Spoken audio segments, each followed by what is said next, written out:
Bismillahirrahmanirrahim. Assalamualaikum warahmatullahi wabarakatuh. Halo semuanya, jumpa lagi dengan Ustazah Ida di sini. Hari ini kita akan melanjutkan pembelajaran yang kemarin ya. Kemarin kita sudah mempelajari tentang ciri-ciri makhluk hidup. Coba kita ulangi lagi sedikit mengingat pembelajaran yang kemarin. Sebutkan apa saja ciri-ciri makhluk hidup. Yang pertama adalah bergerak. Kita sebagai manusia, sebagai makhluk yang hidup, kita pasti bergerak. Manusia menggunakan kakinya untuk bergerak. Contohnya lagi ada ikan. Kalau ikan bergerak menggunakan apa? Ikan menggunakan sirip. Kemudian ada gajah, ada binatang-binatang lain. Mereka semua bergerak. Nah, kemudian ciri-ciri yang kedua yaitu bernafas. Manusia bernafas melalui hidung dan kita menggunakan alat pernafasan yang bernama paru-paru. Lah, ada lagi contohnya ikan. Kalau ikan bernafas menggunakan apa? Kemarin kita sudah bahas ikan bernafas menggunakan insang. Tapi tidak semuanya, tidak semua ikan bernafas dengan insang. Ada beberapa jenis ikan yang bernafas dengan paru-paru. Contohnya ikan paus, ikan hiu. Kenapa mereka bernafas menggunakan paru-paru padahal mereka hidupnya di air loh Ustazah? Jadi mereka itu bukan masuk dalam keluarga ikan. Jadi mereka terhitung sebagai jenis mamalia. Apa itu mamalia?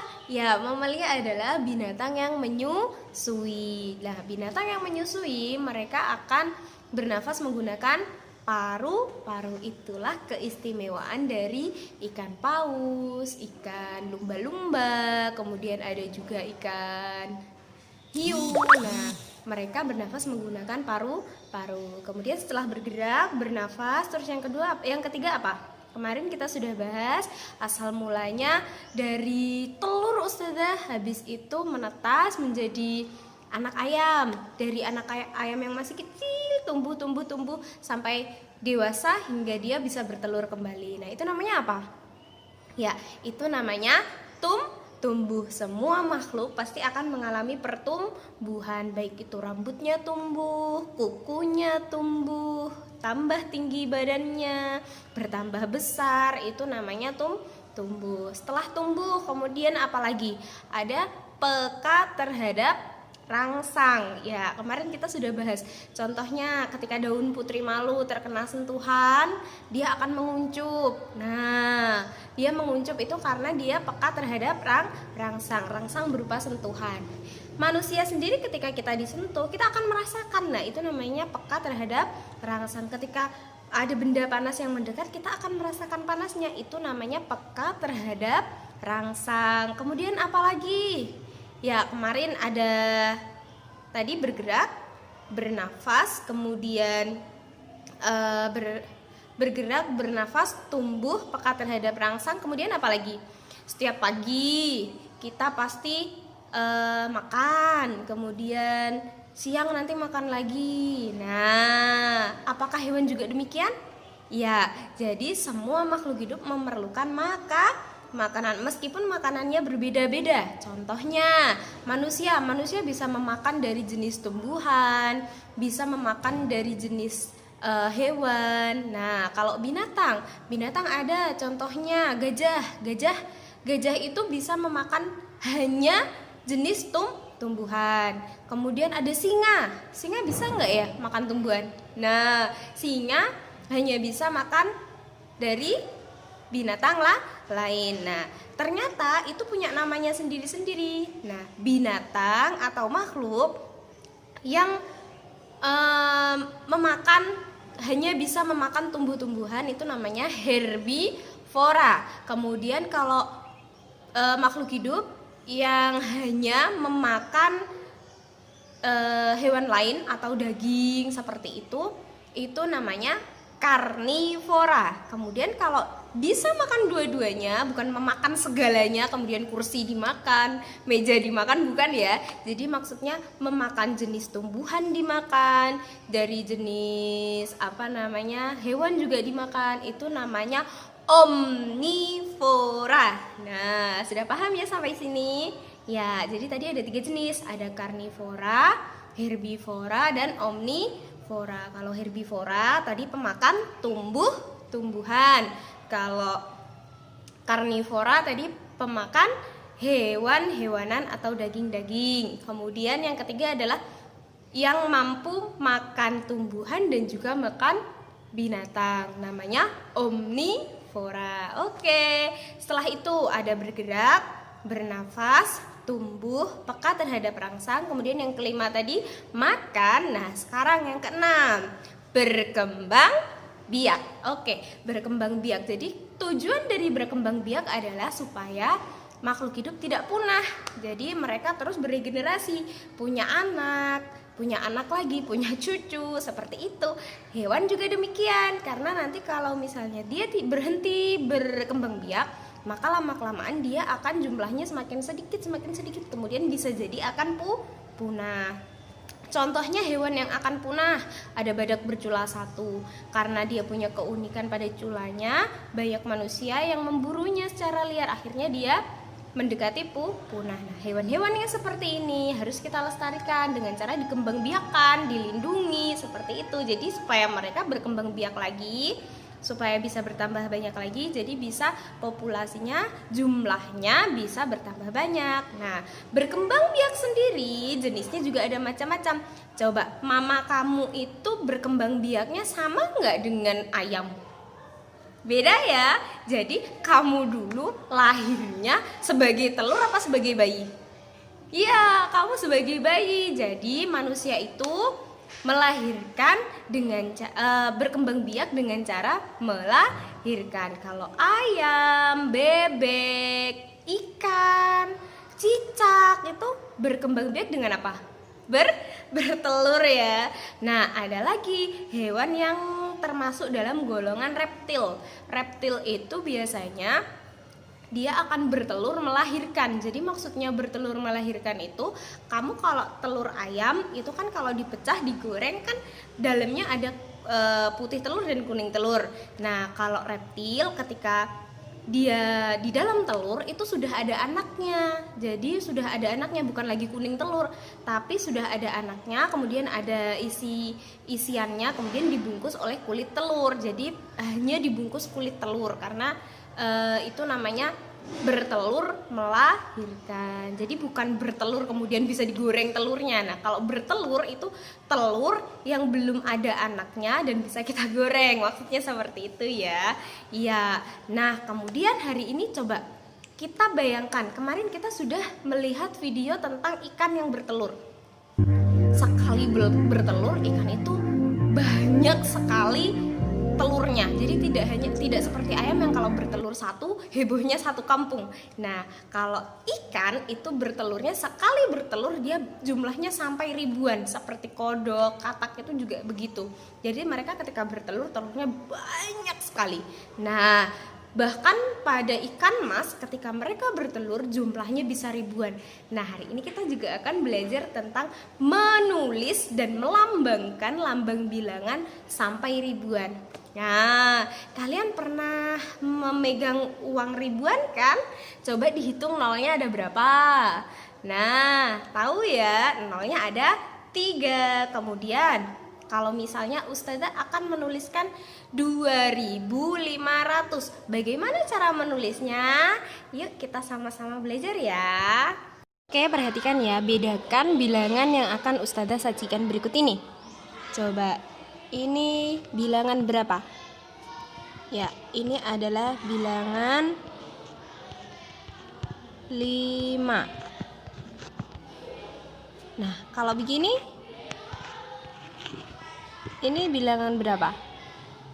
Ya, ini adalah 50. Sampai sini paham? Ya, gampang ya untuk sampai 50. Nah, coba kalau nolnya Ustazah tambahin, ini jadi berapa? Berapakah ini? Ini adalah 500.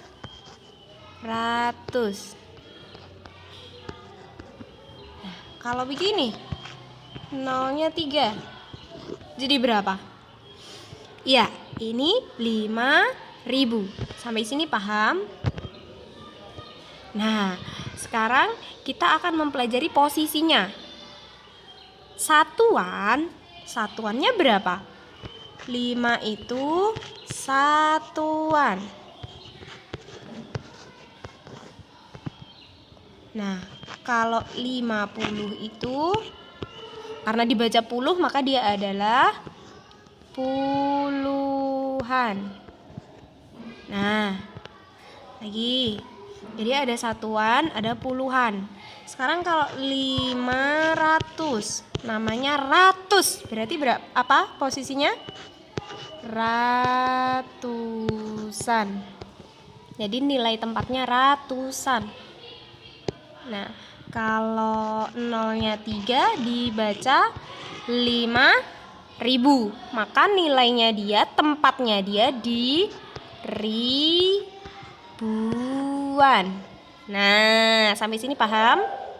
Nah, ketika kita menuliskan sebuah angka, misalnya nih 2, 5, 3, 1. Nah, ini dibacanya bagaimana? Ini dibacanya satuan. Jadi dibaca 1. Nah, ini puluhan. Dibaca 30. Yang ini ratusan. Maka dibaca ratus. Jadinya 500. Nah, ini ribuan, maka dibaca 2.000. Maka kalau dibaca, kita bacanya dari depan ya. Jadi 2.531. Karena satuan itu hanya dibaca angkanya sendiri. 1, 2 itu satuan. Kalau puluhan 10, 20, 30. Begitu ya. Paham sampai sini? Oke. Oke, kita lanjut ya. Sekarang kalau Ustazah punya bilangan ini. Nah, coba dibaca berapa ini? Dari ekor ya, dari belakang ya. Ini satuan, maka dibaca 3. Nah, ini puluhan. Habis setelah satuan itu ada puluhan. Jadi ini 40.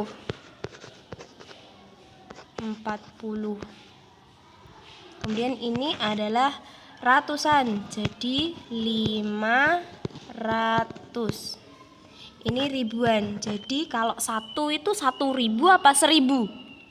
Ya, kita bacanya 1.000 ya. 1.000. Nah, bacanya dari depan tuh.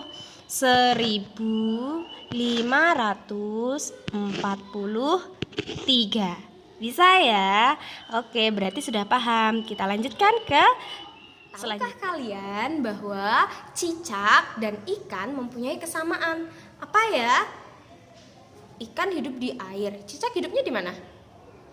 Di darat, Ustazah. Nah, beda ya. Apa dong kesamaannya? Ya, coba dicari kesamaannya. Ya, ikan dan cicak punya satu kesamaan, yaitu mereka berkembang biak dengan cara bertelur. Nah, kamu masih ingat nggak lagu tentang cicak-cicak di dinding? Siapa yang suka nyanyi? Nah, hari ini kita akan belajar tentang pola irama. Nah, coba perhatikan gambar di samping ini. Nah, di situ kalian bisa lihat ya. Di situ ada kotak yang kecil, yang warnanya merah yang kecil, yang pendek dan yang panjang. Nah, yang pendek berarti pola iramanya pendek. Kemudian yang panjang kita bunyikan panjang. Contoh, cicak, cicak di dinding. Nah, itu kan ada. Nanti kalau dinyanyikan jadi begini. Cicak, cicak di dinding. Diam, diam merayap. Bisa? Coba kita nyanyikan sama-sama ya. Perhatikan lirik dari lagu Cicak di Dinding. Pada syair atau lirik lagu Cicak di Dinding terdapat tanda merah yang berupa kotak persegi dan persegi panjang. Di bawah kata cicak terdapat tanda persegi. Tanda persegi ini dinyanyikan pendek. Sedangkan pada ujung lagu ding yang berupa tanda persegi panjang dinyanyikan panjang. Ayo coba kita nyanyikan. Cicak, cicak di dinding. Bagian ding dinyanyikan secara panjang, sedangkan pada bagian sebelumnya dinyanyikan secara pendek. Ini adalah pola irama dari suatu lagu. Setelah kalian menyanyikan lagu tadi, coba dari lagu tadi ternyata kita bisa tahu cicak-cicak itu ciri-cirinya seperti apa toh? Nah, coba sebutkan ciri-ciri cicak dari lagu di samping. Coba apa? Cicak-cicak di dinding, diam-diam merayap. Nah, merayap. Merayap ngapain tuh cicak? Ya, yang pertama adalah cicak bergerak dengan cara merayap di dinding. Pintar. Kemudian diam-diam merayap, datang seekor nyamuk, hap, lalu ditangkap. Nah, apa tuh? Coba ciri-cirinya. Hap, lalu ditangkap. Bagaimana? Ya, itu tandanya. Ciri-ciri cicak yang kedua adalah cicak memerlukan makanan. Apa makanan cicak? Ya, nyamuk. Jadi ciri-ciri cicak dari lagu di atas, lagu di samping adalah yang pertama, cicak itu bergerak dengan cara merayap. Kemudian dua, cicak itu perlu makan. Makanannya apa? Nyamuk. Oke, pembelajaran hari ini sampai di sini dulu ya. Kita sambung hari esok. Sampai jumpa. Assalamualaikum.